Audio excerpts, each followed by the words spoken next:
le tabernacle, nous avons dit, il y avait 3 parties. Il y avait les parvis, il y avait les lieux saints et les lieux très saints. Les parvis, nous avons dit, bien aimés dans le Seigneur, il y avait 2 grands éléments importants qui étaient dans le parvis.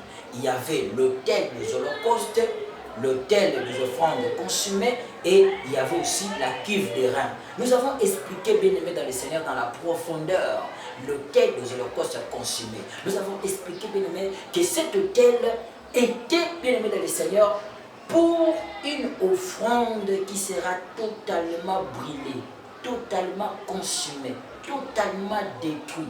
Et nous avons expliqué que cet autel est l'image de la croix. Parce que quand Dieu a dit à Moïse de faire cet autel, il a dit de faire ça en bois. Parce que l'autel de sacrifice est différent de l'autel de cuve des reins.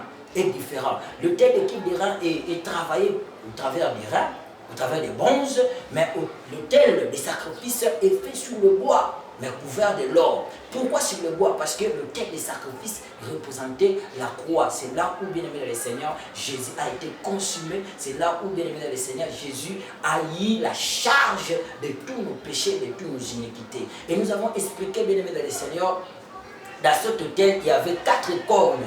Nous avons démontré que les sacrifices de Jésus-Christ n'étaient pas un acte de faiblesse. Non, dans cet acte-là, il y a la puissance de Dieu s'est libérée. La force de Dieu s'est libérée. Bien aimé, les cornes représentent la puissance. Les cornes représentent la force. Nous avons démontré, bien aimé dans le Seigneur, au travers du sacrifice de Jésus-Christ sur la croix, le bras de Dieu est entré en action. Voilà pourquoi Ésaïe est en train de poser la question, qui a crié au bras de l'Éternel? C'est le bras de l'Éternel qui est en train d'action. Et la puissance de Dieu s'est manifestée. Voilà pourquoi, bien aimé les Seigneur, quand Jésus-Christ est monté sur la croix, il y a eu le tremblement des terres.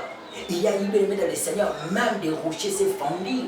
Il y a eu la déchirure, bien aimé le Seigneur, du rideau du temple. Il y a eu les ténèbres qui est venu. Donc la puissance de Dieu est entrée en action. Nous avons parlé même de l'exemple des 4 lépreux, des personnes qui étaient faibles, qui étaient malades. Apparemment, si vous regardez comme ça, comme s'ils étaient faibles, ils étaient incapables. Mais bien aimé dans le Seigneur, quand ils se sont mis en marche pour aller vers les Assyriens, la Bible dit, les Assyriens là où ils étaient, ils ont entendu le son d'une grande armée et ils se sont mis en fuite. Et quand, bien aimé dans le Seigneur, les 4 êtres vivants arrivaient, les 4 lépreux, arrivaient dans les cas des Assyriens, ils ont parlé que cette journée, c'est une journée de la bonne nouvelle.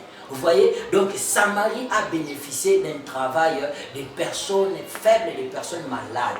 Et la bonne nouvelle est venue vers la ville de Samarie, l'abondance est venue. De la même manière, par les sacrifices de Jésus-Christ, d'autres, bien aimés, se moquaient. D'autres voyaient que Jésus-Christ, à toi qui résistais des morts, toi qui guérissais les malades, voilà comment tu as fini ta course. C'est la honte parce que Jésus-Christ était crucifié nu. Et tout le monde ingérait, tout le monde se moquait. Peut-être on voyait c'était la faiblesse, mais ce n'était pas la faiblesse, c'était la puissance de Dieu, bien aimé dans le Seigneur, qui se manifestait au travers de cette œuvre. Bien aimé dans le Seigneur, dans le camp de l'ennemi, on a senti des chars, la tête du serpent écrasée, où l'ennemi a été dépouillé. La Bible dit qu'il a dépouillé les dominations, il a dépouillé les autorités, les a livrés publiquement en spectacle. Bien aimé dans le Seigneur, ce n'était pas par la faiblesse du corps, ce n'était pas par la faiblesse de la souffrance qu'il a portée, non, c'était par la puissance de Dieu, par la même puissance de Dieu qui était derrière le sacrifice de Jésus-Christ. Voilà pourquoi vous devez croire à votre liberté.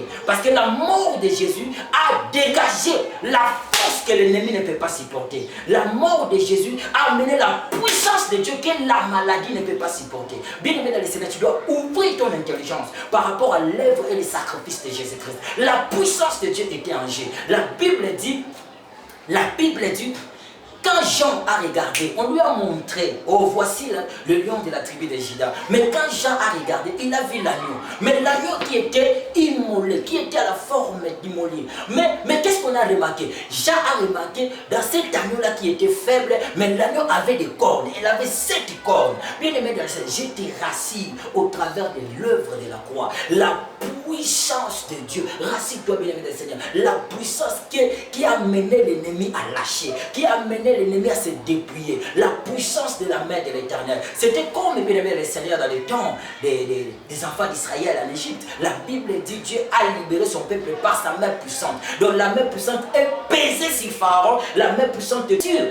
L'armée égyptienne, et bien-aimé dans le Seigneur, Pharaon et toute son armée, tous ses magiciens, tous ses dieux étaient engloutis. De la même manière, je te rassure, au travers de l'œuvre de la croix, la puissance de la main de Dieu a été déployée. Et les sorciers de ta famille, les démons, bien-aimés dans le Seigneur, la malédiction, la pauvreté a été détruite et engloutie par la puissance de Dieu dégagée à cette œuvre de la croix. Là, j'ai la construction, bien-aimé dans le Seigneur, de l'autel de sacrifice.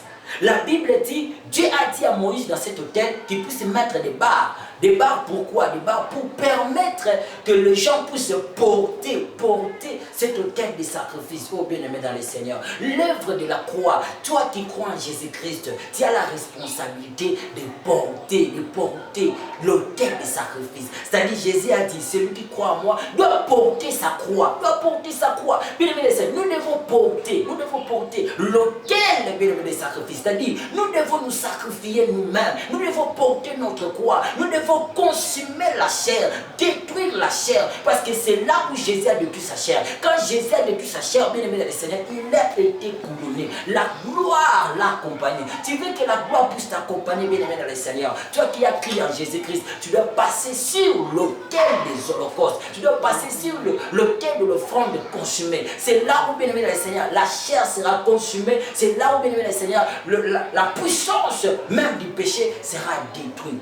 Parce que Christ a accepté de souffrir afin que, bien aimé dans le Seigneur, nous vivons le bonheur. La Bible dit, le châtiment qui nous donne la paix a été tombé sur lui. Donc c'est très important à comprendre ces choses. Et nous allons directement à la kiff des reins. On a déjà